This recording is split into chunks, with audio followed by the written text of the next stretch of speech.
of introducing a person that has become a dear friend of mine. Christopher Alexander is not only a good friend, he's married to my dear friend Katie. Their precious son Jenin, one of 4 boys that they have, is here today. And Christopher has been an incredible warrior at the state capitol for the conservative cause for the last, as long as I've known him, 2 years together that we've been working. And he has currently, recently formed a group called the LACAG, which is the acronym for Louisiana Citizens Advocacy Group, which all of you are welcome to join. We hope that you do, in fact.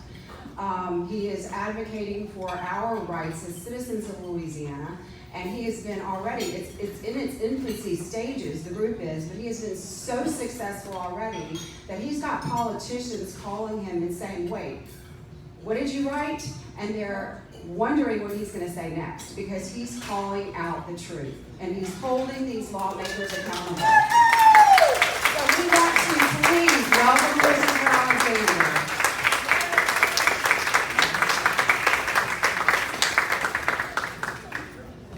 Yes, Jenin, you will be able to say order in the court when I'm done. I've got my speechwriter here with me. This is our youngest son, Jenin, who's 9 years old now. And as Christy said, Katie, my wife, is a member of your organization here. We have 3 older sons. I've got about 5 minutes, they said. So fortunately, I come from a big family. I'm the 6th of 12 kids. And I only had to do 2 things very fast growing up. One was eat fast, and one was talk fast. So I will talk quickly and be able to get this done. I was praying about exactly what to say to y'all today. And I knew that one of the things I wanted to mention was my new organization, as Christy said, is called Louisiana Citizen Advocacy Group. I spent the last 2 years down at the legislature watching the process at work.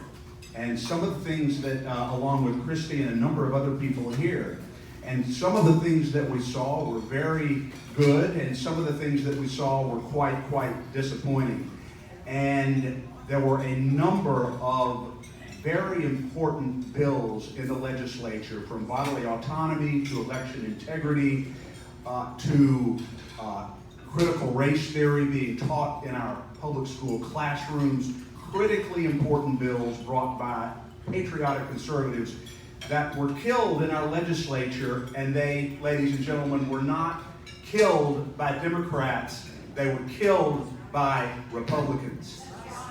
And that is something that our organization is centrally focused on, to follow critical legislation and track very specifically what our Republican legislators are doing with respect to this important legislation.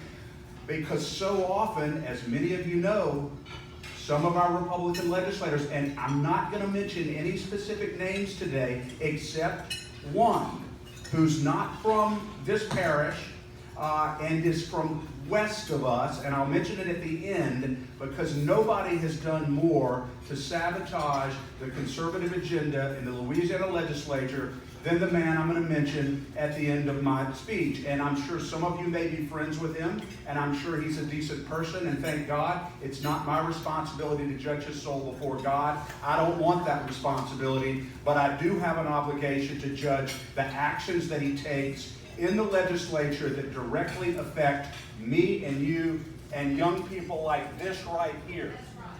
And that's why we formed our organization, and that's what we're all about. Our website is lacag.org, lacag.org, and you can find out everything you want to know about legislation that was killed by very liberal Republicans in our legislature, and also legislation that was promoted by some of the same Republicans.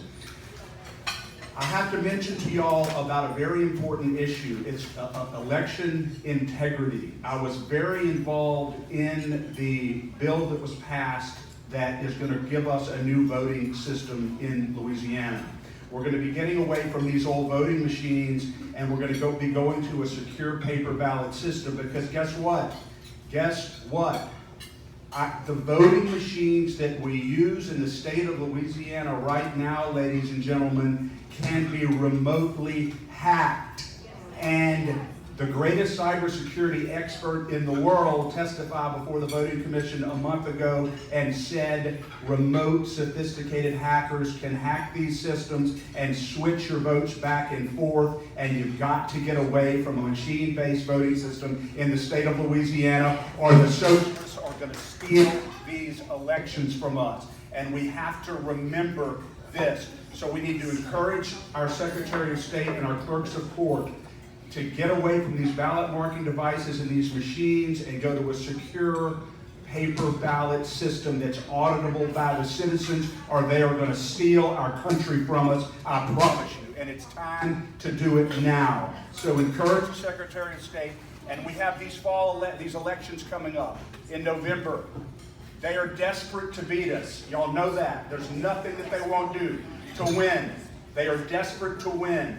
We have to secure our elections here in Louisiana, or nothing else that I do or nothing else that you do matters. So that's all I have to say today. I hope that, I have to mention the gentleman. I almost forgot. The gentleman, the leader of our Senate, the Republican leader of our Senate by the name of Page Cortez out of Lafayette. He's the leader of our Republican Senate. I'm sure he's a fundamentally decent man, but I sat there and watched him kill legislation this past session that directly affects you and me, and I'll give you one example. There was a great bill that was brought by Representative Blake Miguez. It was House Bill 811. It was called the Zuckerbucks bill, and it was brought in direct response to the hundreds of millions of dollars that Mark Zuckerberg pumped into the swing states in 2022 and fed the coffers of those election officials and bought those swing precincts for Joe Biden. I guarantee you that's what happened. And so Blake Miguez brought a bill, and all the bill said was, here in Louisiana, no election official, whether it's a commissioner of election, a registrar of voter, a clerk of court, can accept any money from any private source for the ostensible purpose of conducting an election. No dark money, no private money. We're going to keep our elections here in Louisiana clean. It was a great bill. It passed through the House committee, Senate committee, gets to the Senate floor. The most important bill of this session on election integrity gets to the Senate floor. Republican Senate Leader Page Cortez, first of all, pushes it beyond the point where it requires a simple majority vote to a point after a certain hour in the legislative session where it requires a supermajority. He deliberately did that to try to defeat the bill. And then he realized, oh no, this bill is so popular here, it's still going to pass, even with the supermajority. We're going to get the 26 senators we need to pass this crucial legislation. So he then made sure that 2 Republicans were not in the Senate chamber when he finally called it for a vote. And because they weren't in there and could not vote, it lost by 1 vote. We needed 26 votes, and we got 25. And because of Page Cortez, a critical piece of election integrity legislation in the state of Louisiana failed. I do not believe that Page Cortez should be elected to any office in the state of Louisiana ever again, just based on that. And believe me, he did a lot more than that. And he wants to run for lieutenant governor. And again, none of this is personal to me. It is about my children, my state, and my country. And we are going to call these people out. God bless you.